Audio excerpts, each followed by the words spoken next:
Hey, welcome back. I'm Vivek Bindra, motivational speaker और business coach.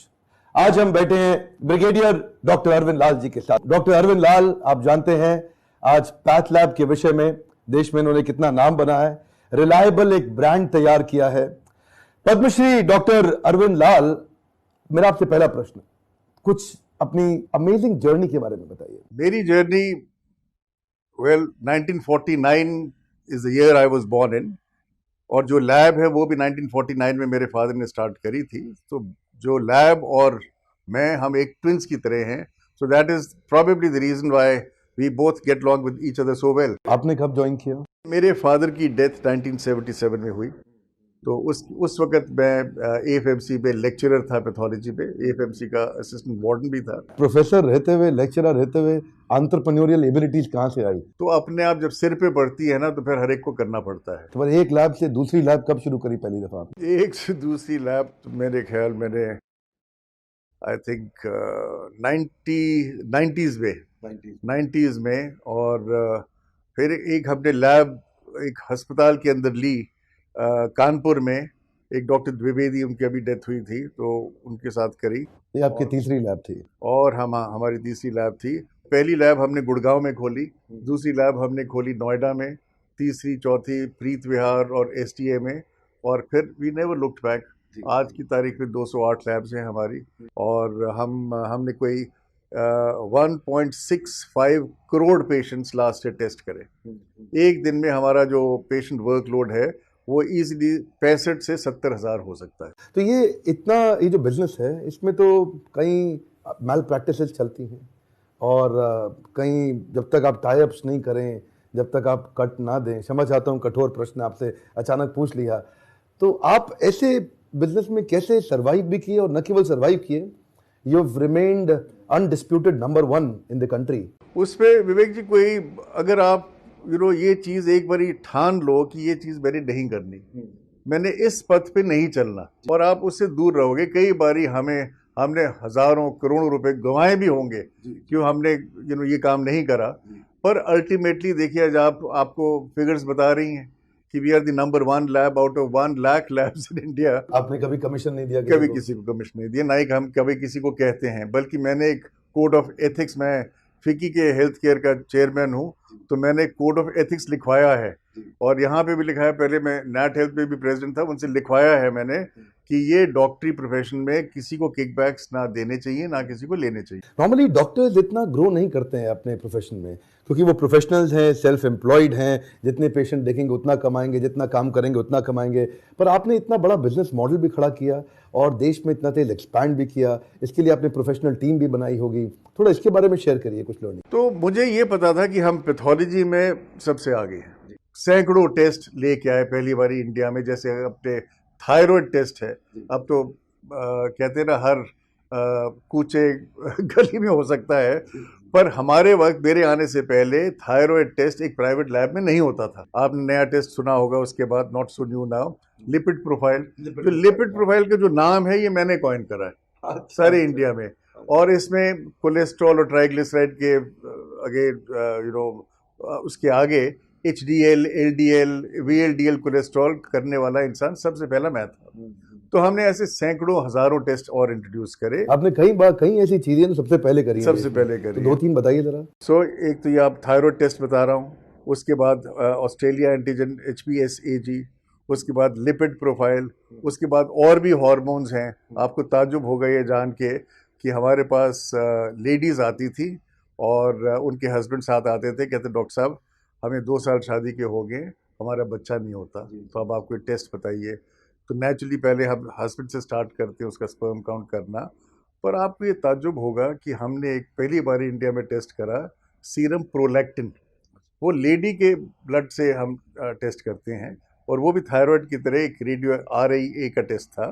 और उसमें जिस लेडी का ये प्रोलैक्टिन हाई होता था, उसको फिर भेजते थे एक्सरे के लिए, क्योंकि उसके ब्रेन में एक पिट्यूटरी ट्यूमर होता था। तो एक ब्लड टेस्ट एक पिट्यूटरी ट्यूमर डायग्नोस करता था। वो जब बड़ा हो जाता था तो वो प्रोलैक्टिन ज़्यादा सिक्रीट करता था।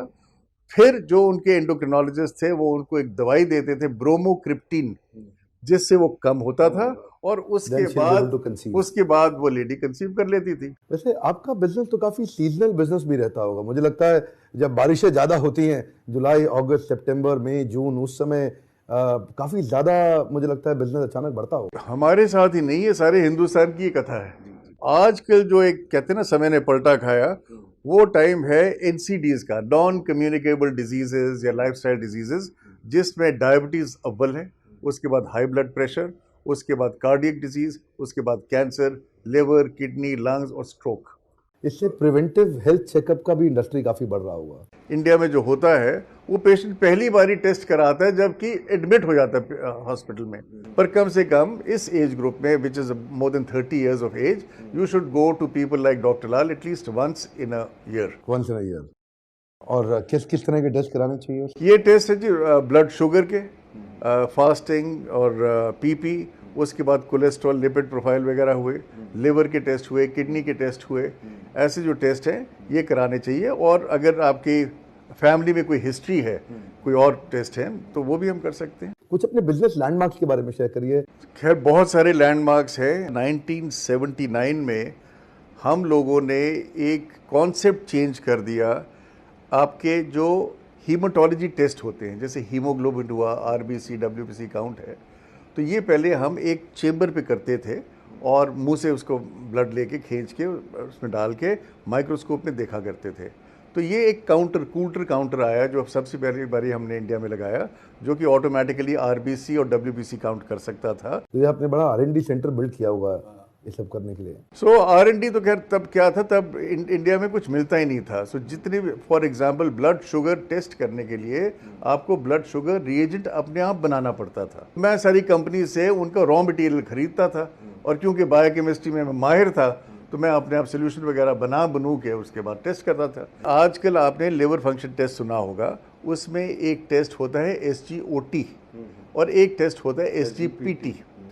तो SGPT के लिए हमें उसको इंक्यूबेट करना पड़ता था कोई 1 घंटे के लिए, और SGOT के लिए इंक्यूबेट करना पड़ता था 30 मिनट के लिए। मतलब सब कुछ मिलू के आप छोड़ दें, उसके बाद वो उसका रिएक्शन होगा, और उसकी जो रीडिंग थी वो सिर्फ 60 तक जाती थी। पता 60 से ऊपर अगर SGPT है तो आपको फिर से वापस आके उसको सीरम को उतना डबल डाइल्यूट करके और वही करना पड़ता था। तो ये मैनुअल टेस्ट था। जब ऑटो एनालाइजर पहली बारी 82 में मेरे पास आया तो ये टेस्ट 1 मिनट में हो जाता था। तो आपने बाकी टेक्नोलॉजी, कंप्यूटर्स इंट्रोड्यूस किए। मैं एक्चुअली तंग आ गया था कि हमारे पास 2 टाइपिस्ट होते थे। वो सुबह आते ही सुबह 9 बजे से लेके ठाक ठाक ठाक करके रिपोर्ट छापते थे। तो मुझे एक दिन ख्याल आया कि इस जो आधी जो रिपोर्ट है ये बार बार वही चीज़ डालते हैं। तो मैंने कहा यार ये तो काम कंप्यूटर कर सकता है, पर मैं कंप्यूटर जानता नहीं था। तो मेरे पास एक शख्स आए, वो पहली बारी रिवर्स ब्रेन ड्रेन के अंतर्गत इंडिया में आए, डॉक्टर गुरदयाल सिंह, मैं उनको कभी नहीं भूलूंगा। और 8 महीने के बाद हमने एक प्रोग्राम बनाया जिसमें सब चीज़ें हमने डाल दी। और वो पहले एक लिस्ट बनाया करता था कि आज के आपके ब्लड शुगर के टेस्ट इतने इतने हैं, ये लैब नंबर के हैं, SGOT के इतने हैं, SGPT के इतने हैं, और शाम को जब पूरी वैल्यू आप उसके अंदर भेज दो, भर दो, तो वो एक ऐसी फर्स्ट क्लास रिपोर्ट निकालता था और आपको टाइपिस्ट की जरूरत नहीं पड़ती थी। अगर आप एंटरप्रेन्योरियल और बिजनेस लेसन सीखना चाहते हैं, अगर आप सीखना चाहते हैं कि इन्होंने कैसे अपने बिजनेस को स्टेप बाय स्टेप बिल्ड किया, तो उनकी वो सारी बिजनेस स्ट्रैटेजी, पहली बार हब एंड स्पोक मॉडल को इंडिया में लेकर के आए। इन्होंने बीच में लैब बनाया, मल्टीपल लैब्स बनाने की जगह कलेक्शन सेंटर्स बिल्ड कर दिए बहुत सारे, और कलेक्शन सेंटर बिल्ड करने से इनकी कॉस्ट कम हुई। इसको बोलते हैं asset light model, fly light model. तो फ्लाई लाइट मॉडल की सारी डिटेल्स अगर आप जानना चाहते हैं तो वापस आइए हमारी मोबाइल एप्लीकेशन, हमारे प्रोग्राम एवरीथिंग अबाउट एंटरप्रेन्योरशिप, जहां आप डॉक्टर अरविंद लाल से सीखेंगे बिजनेस के वो सारे लेसन जिनको इंप्लीमेंट करके इन्होंने अपने आप को देश की सबसे बड़ी पावरफुल इंटेग्रिटी वाली एक ईमानदार कंपनी की तरह खड़ा किया। तो मिलते हैं कल सुबह 8 बजे दोबारा अपने पॉडकास्ट के अगले एपिसोड में, एक्सक्लूसिवली मेरे फेसबुक, इंस्टाग्राम पेज या ट्विटर हैंडल पे। और हां, शेयर जरूर करिएगा इस मैसेज को। Sharing is caring. शेयर करने से सामने वाले का लाभ होता है, और ऐसा मैसेज शेयर करने से आपकी भी तो इज्जत बढ़ती है। हमारे साथ जुड़े रहने के लिए प्रेम पूर्वक धन्यवाद।